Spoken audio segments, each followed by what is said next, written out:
The FLMH magnetostrictive level transmitter is a level sensor designed for sanitary applications. Unlike radar detectors that struggle to handle liquids covered with thick foam, float measurement guarantees perfect measurement of any type of content.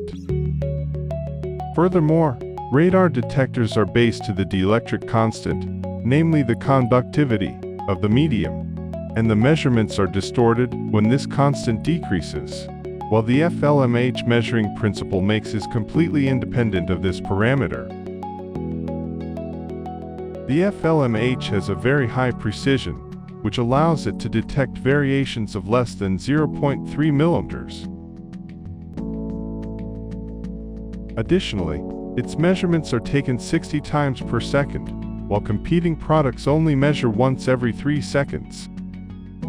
The FLMH is dedicated to sanitary applications, and its design has no dead spaces, which allows for exemplary cleaning. If you would like to know more about the FLMH, simply get in touch with your Wicca contact person.